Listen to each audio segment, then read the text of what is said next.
في الحلقة ديال اليوم جبت لكم واحد الموضوع اللي كيبقى عالق في الراس بزاف ديال الناس. واش خاصنا نبدلوا راسنا ولا نتقبلوا راسنا كما حنا؟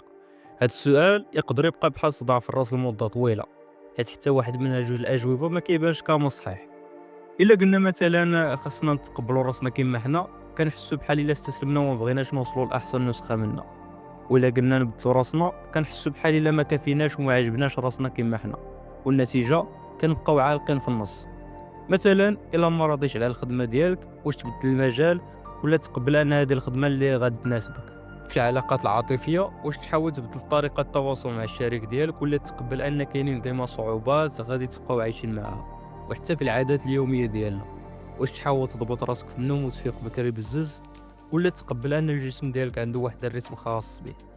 المشكل هو ان بزاف ديال الناس ما عندهمش واحد المعيار واضح ياخذوا به القرار، كيبقاو يتقبلوا على حسب الحاله النفسيه ديالهم.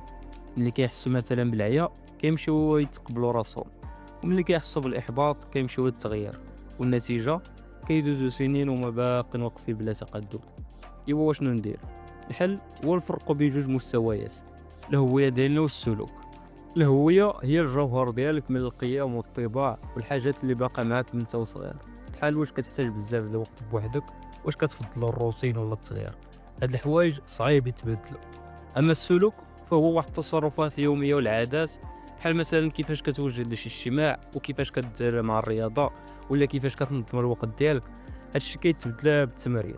الخطا اللي كيديروا الناس هو انهم كيخلطوا بيناتهم، كيبقاو يحميو السلوكيات الخايبه بحال التسويف ويقولوا مثلا هذا انا، وكيبغيو يغيروا الطباع العميقه بحال الشخصيه الانطوائيه مثلا، وكيتصدموا حيت ما كيتبدلش. مثلا شي واحد انطوائي الا بغى يدير راسو اجتماعي بزز غادي يعيا، ولكن الا تقبل الهويه ديالو وبدل غير بعض السلوكات، بحال مثلا يحضر شويه النقاش قبل ما يمشي للقاء، غادي يلقى راسو كيتطور بلا ما يحارب الطبيعه ديالو. باش نعرفوا فين القبول وفين التغيير كاين واحد المقياس: واش هاد الصفه بقات معايا ديما من الصغر، هذه هويه. واش سبق حسيت اني تحسنت فيها ملي خدمت عليها، هذا هو السلوك. من بعد خصنا نسولو: واش التغيير يستاهل الثمن ديالو؟ عندك وقت، طاقه، تركيز حدود؟ سول راسك 3 ديال الاسئله: شحال غادي ياخذ مني الوقت باش يتبدل، وشحال من الطاقه غادي نصرف باش نحافظ عليها، واش الثمن يستاهل في الواقع ديالي دابا؟ مثلا عندك خوف من التكلم قدام الناس، وهذه دراسه كدات بلي 72% ديال الناس عندهم هذا الخوف. الا الخدمه ديالك ما كتحتاج مثلا هاد المهاره بزاف، ممكن تخليها وتركز على حاجه اهم. ولكن الا عندك مشكله مع التسويف، تغيير هذا السلوك غادي يعطيك راحه كبيره في وقت قصير. نفس الشيء في العلاقات، الا الشريك ديالك عنده طريقه مختلفه في التعبير عن العواطف وما بغاش تبدل، خاصك تقبل وتلقى حلول.